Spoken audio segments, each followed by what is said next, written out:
Hello there, and welcome to Star Wars Music Minute, where we celebrate Star Wars through music and sound, 5 cinematic minutes at a time.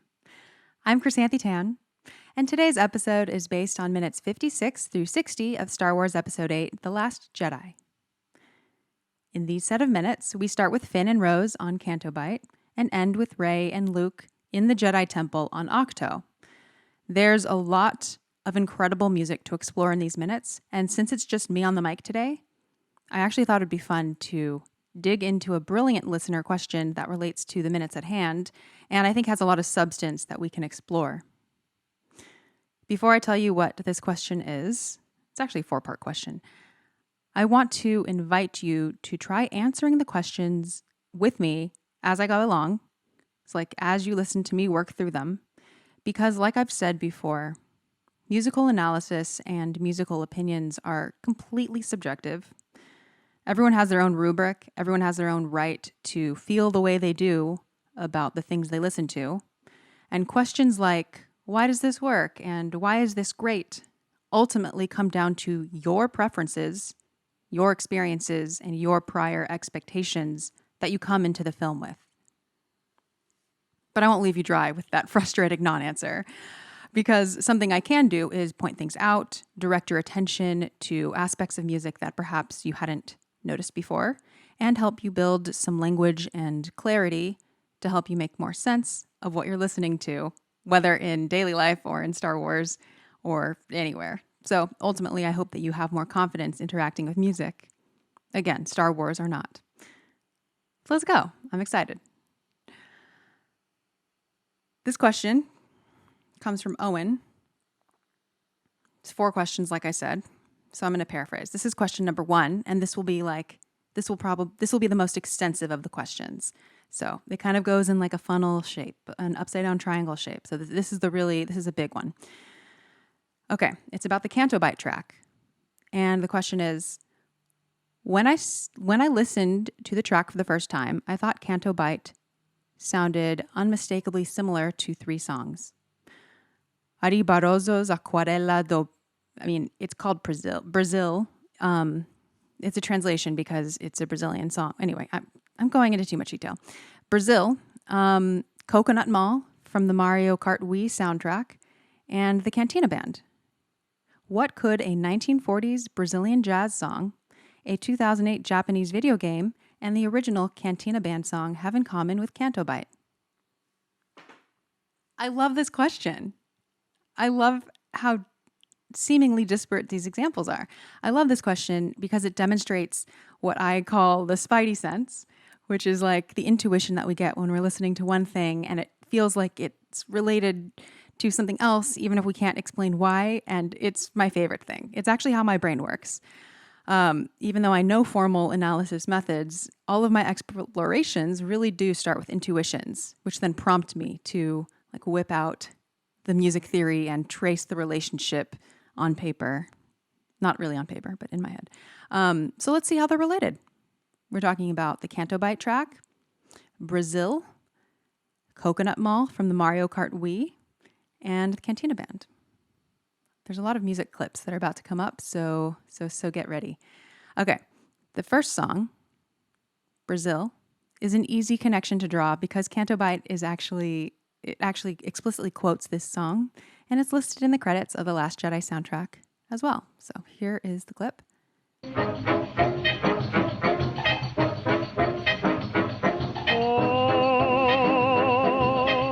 Abre a cortina do passado, tira a mãe preta do cerrado, bota o rei Congo no Congo. Do you hear that? So it has that sort of pattern going on. And now let me play the Canto Bight track while it's still fresh.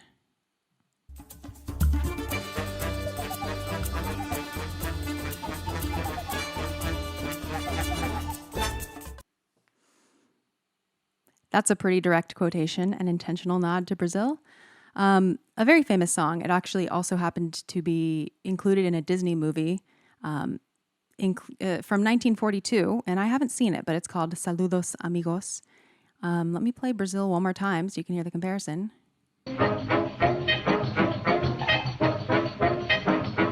Oh, abre a cortina do passado.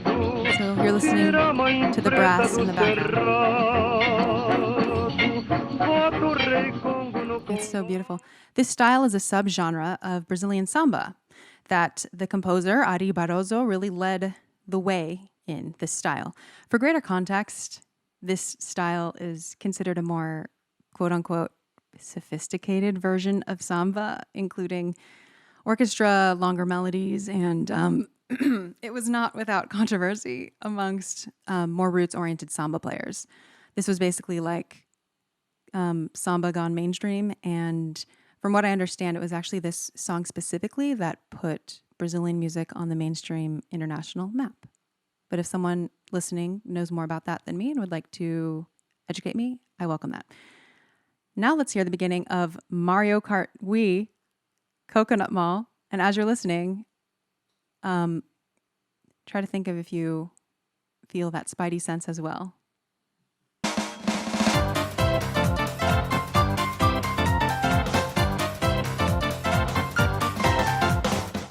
Do you hear the similarity between the Mario Kart Wii soundtrack and Brazil and Canto Bight? I do, and I will share why. So what I hear is, number one, the syncopated rhythms. Syncopation, meaning like there are accents on the offbeats. That type of like while the rhythms are not exactly the same in those three examples, there's a really distinct syncopated pattern that they all share. So here's an example.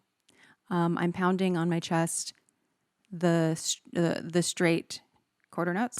2, 3, 4. Can you hear that? Yeah.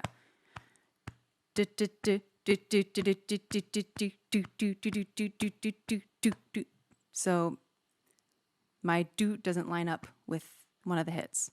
If it were unsyncopated, it would be do do do do do do do do do do do do do do do. But since it's syncopated, it's do do do do do do do do do do do do do do do. So that is one thing they share. Another thing is those three notes. Do do do do do do. Although they're all in different keys, they have that same 3-note pattern. And the way that I would describe it is it's ascending. It goes up.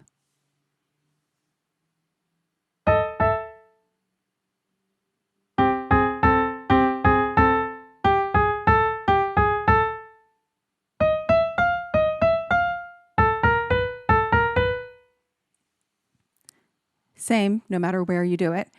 It's an ascending chromatic pattern. And so by chromatic, I mean they're just, it's just traveling one little half step at a time. So let me play little clips again.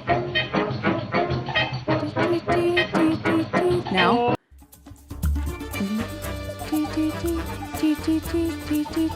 And now. So there's more variation here, but you hear the. So that's the 3-note thing. And last but not least, they're all upbeat, which is a fact, which is a, it's not a fact. Well, it kind of is a fact. But what I'm saying is like, we're gathering data right now to form a hypothesis as to why these things might make us recall the other. Sorry, that noise is my cat.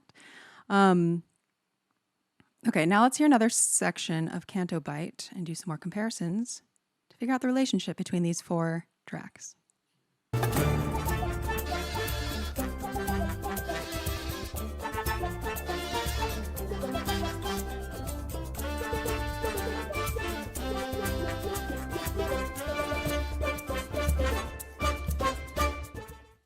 While it's fresh, Coconut Mall again.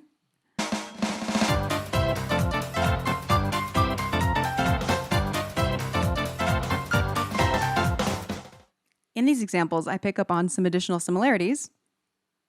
One of them is the instrument texture. So the Coconut Mall example has a piano, and so it's like a percussive but pitched, meaning it has like a note associated with it. It's not just a hit. It's like a marimba. It's like something where you can hit it and it clearly has a pitch. So Coconut Mall is piano, and even though the Cantobyte one isn't piano, it's steel pan drums, and steel pan drums do also have that quality of like percussive and pitched. So that, and they're both played in a groove oriented way. Like it's not like a Chopin piano thing or like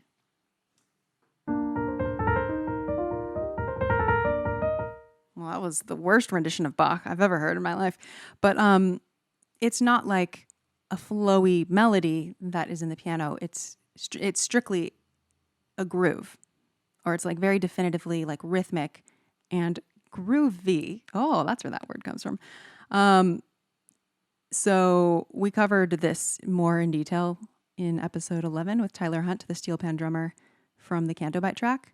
But now this is a good time for us to revisit the classic Cantina band track. And this might sound like all these examples are all over the place, but this is the process for me of like gathering clues and gathering, like being able to pinpoint concrete reasons that there might be intuitive associations between pieces. So yes, hopefully this sort of makes sense. So just try to follow me here.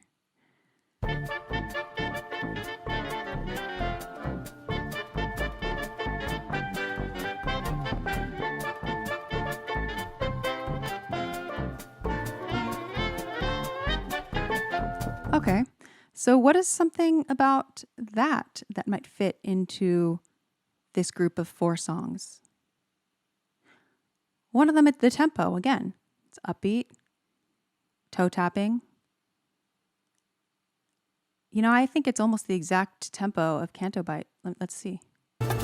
This is Canto Bight. 1, 2, 3, 4. 1, 2, 3, 4. Now Cantina. I'm going to switch.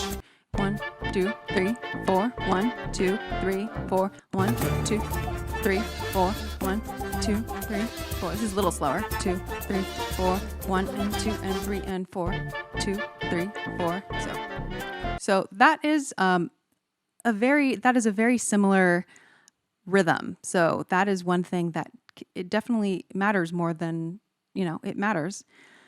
Another thing that I noticed between the Cantina, why do these all start with C? With Cantina and Coconut Mall, Mario Kart, is a prominent bass line.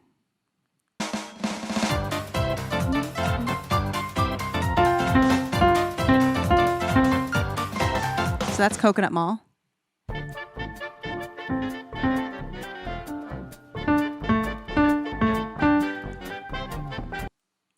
So hopefully this kind of makes sense. It doesn't have to make sense though. This is kind of the point, is like we're just at this point splattering all these pieces on the floor and just trying to make lines connecting them, because intuitive musical ideas, I think, matter for more than we give them credit for. And so this is my way of answering Owen's question.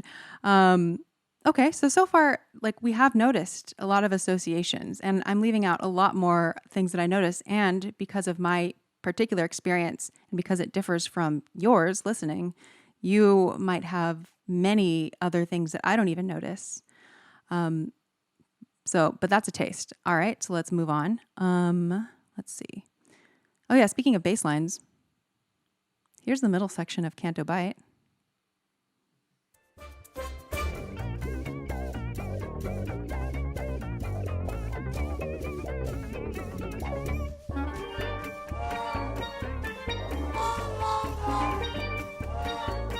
We hear this prominent, twangy bass line. So, okay, we're gathering more data to support potentially this intuition. I think we're making good progress. I'm going to bring in a little bit of my own intuition here. And I think the Canto Bight song in that section has always reminded me of Roger Rabbit's Cartoon Spin, which is a ride at Disneyland. But you can also find the track on YouTube and the Disneyland Legacy Collection album. But let me play that and tell me if you hear similarity to, or if this is maybe a specific thing that, sorry, cat just jumped on the piano, that I noticed.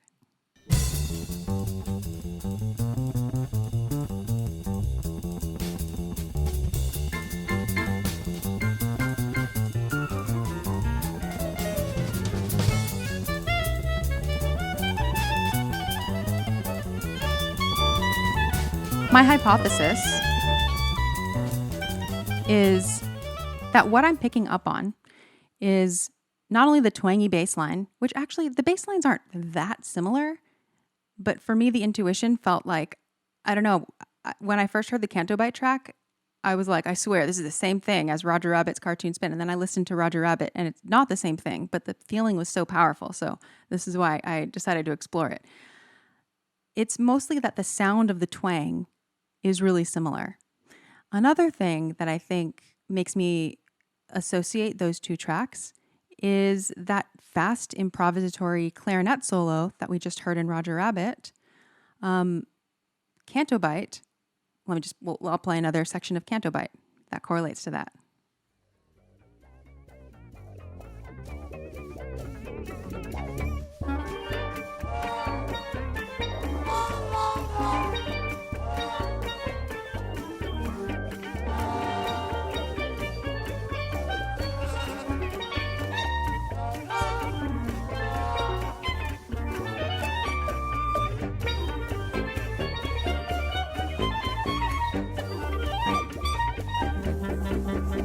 It is so good. In Cantobyte, it's not just a clarinet doing the solo. It's mostly replaced with steel pan drum, but I think you could hear there at the end it was a little bit mixed and ended with mostly clarinet. Also, as John Williams says himself, that was written in the style of Artie Shaw, who's a very, very famous jazz clarinetist. So that is potentially why I made that connection between Roger Rabbit and Cantobyte. The twangy bass line, and the clarinet-esque improvisation. And guess what? I think this brings us full circle back to the Cantina band, where you can hear the same steel pan drums from Cantobyte. Here is a clip from Cantina from A New Hope.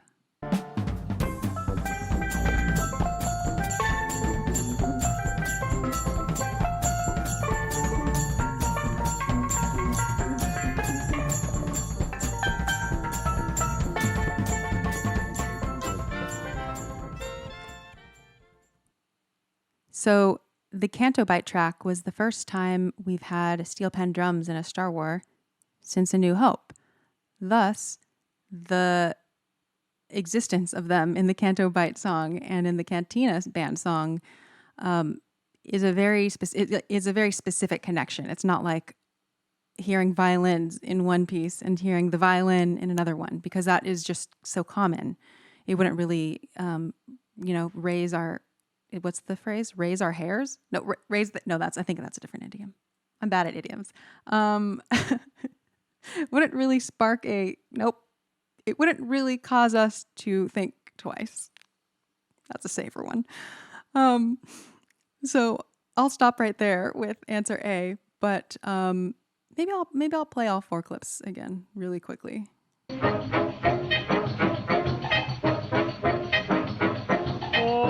Brazil, canto. Coconut. Cantina. Very similar tempos, huh? Roger Rabbit. This one has a different type of tempo. And then the twanginess back to the Cantobyte. So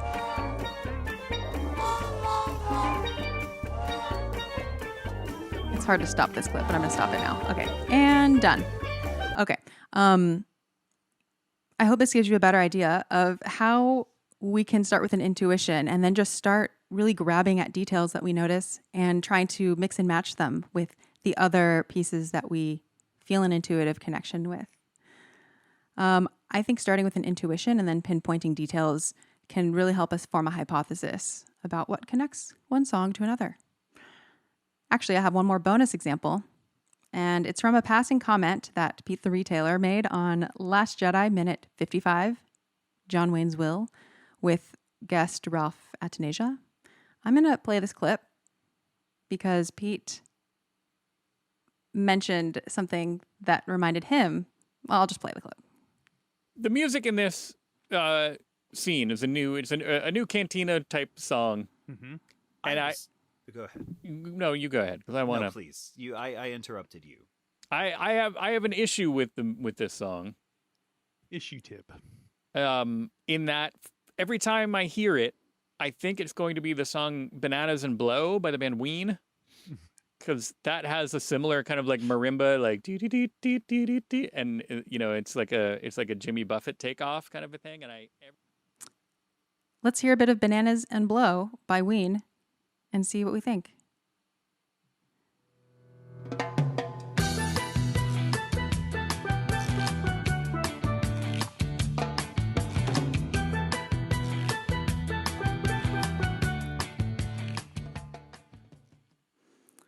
What's funny is I don't think I would have made that connection, but do you hear what I hear?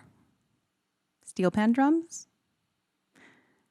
Pete said marimba, but steel pan drums do have a similar articulation and pitch. And funny enough, even though he said marimba mistakenly, the marimba is much more commonly heard in like pop music than steel pan drums for sure. And he could have picked a different song with marimba in it, like All Summer Long by the Beach Boys, or any number of other marimba examples, but he intuitively picked the quote-unquote marimba song that was actually a steel pan song, and I don't think that was a coincidence.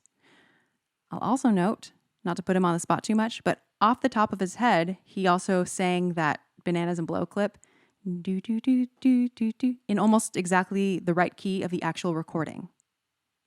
And the reason I point that out is just because I know Pete. He's a self-proclaimed person who does not notice music very much, but clearly there's still some reliable intuition there.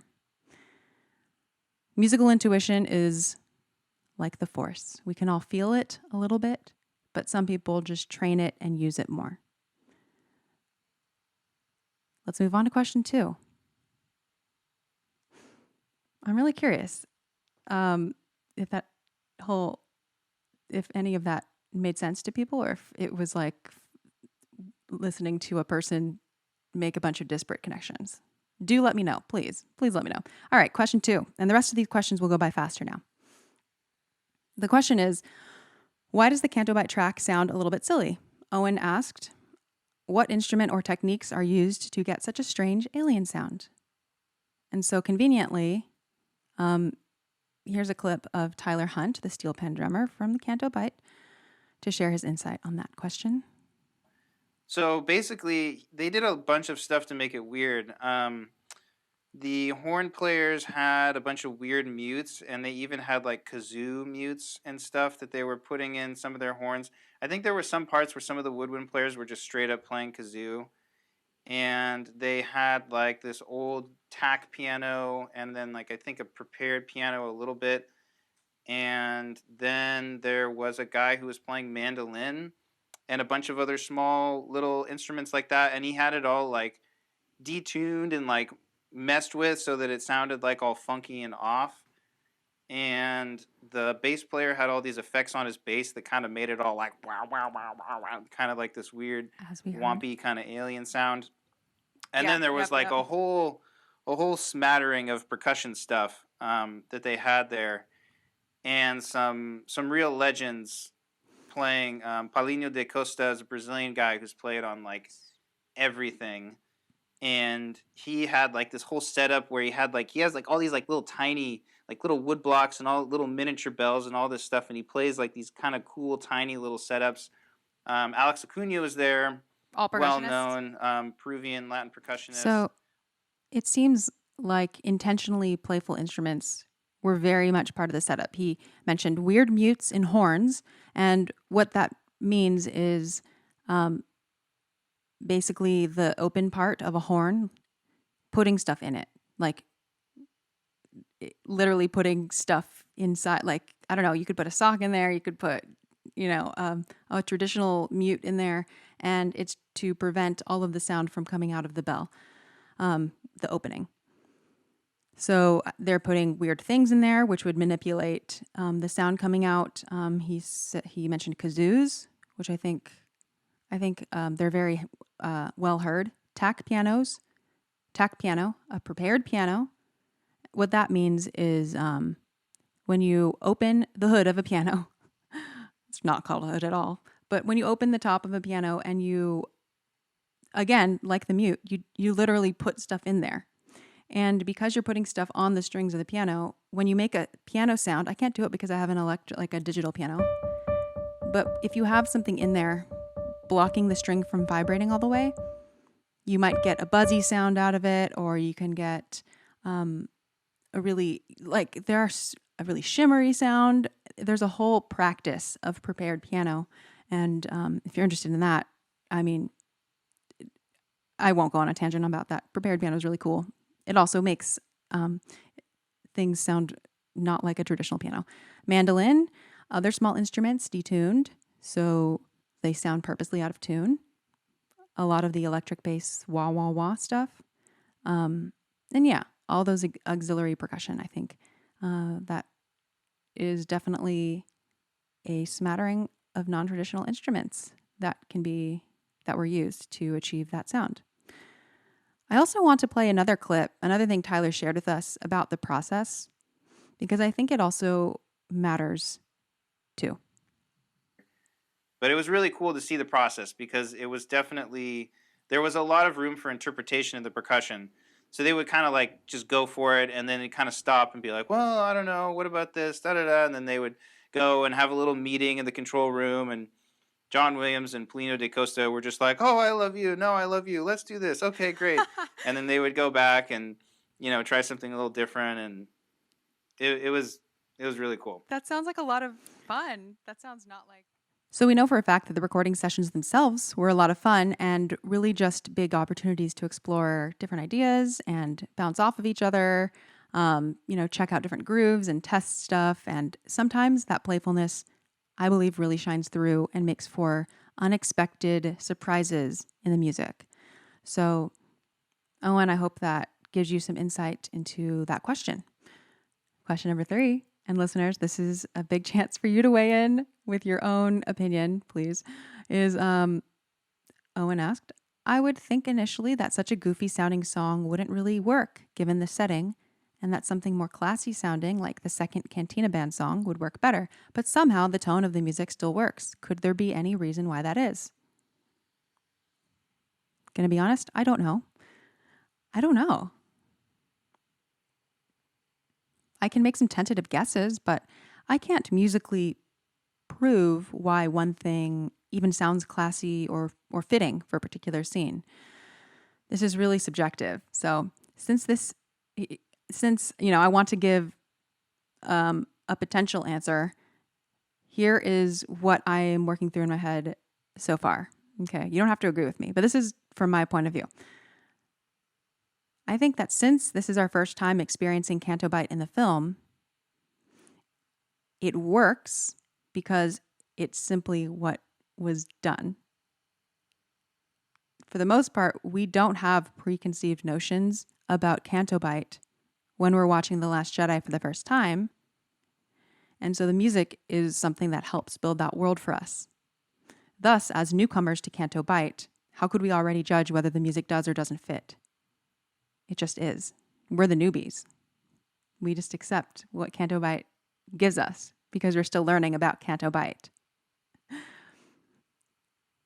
To be fair, that answer is extremely from my perspective and just how I view Star Wars in general. And so I don't expect everyone to agree with me.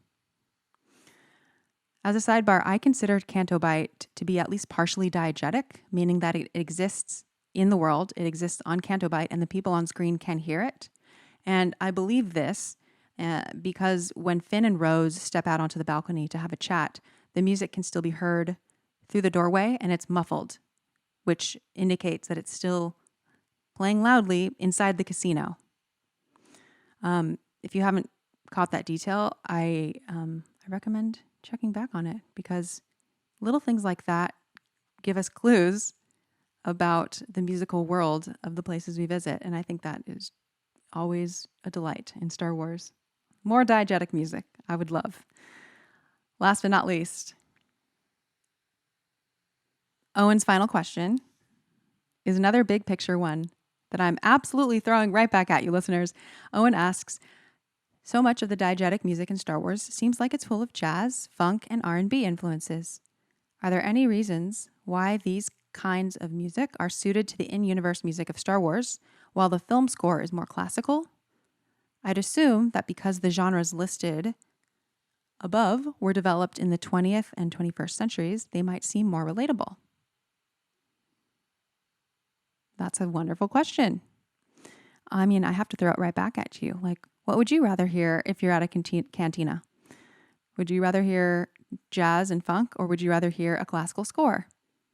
Or instead of what would you rather, because now we can each have, our own headphones on, think of what do you think would make more sense at your local cantina? Or what do you think would, like if you're opening a cantina, what would you find appropriate to play? I'll tell you again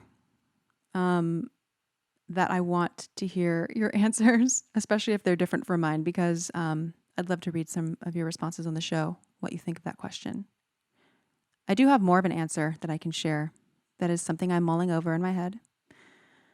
And here's my explanation.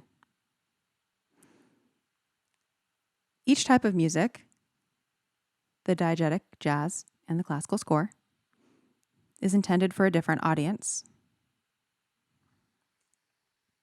The Cantina band song, for example, is meant to heighten the experience of Mos Eisley dwellers and visitors who just want to relax at the bar or, drink and shoot people. The classical score, on the other hand, is meant to heighten the experience of us, of the modern film goers, you and me.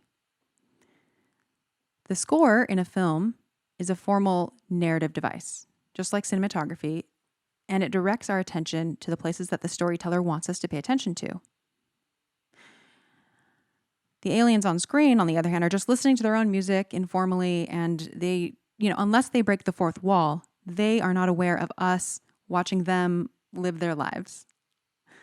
So the reason that our filmmaking tradition involves classical music in particular is something I can't answer. It's a whole other subjective area of exploration.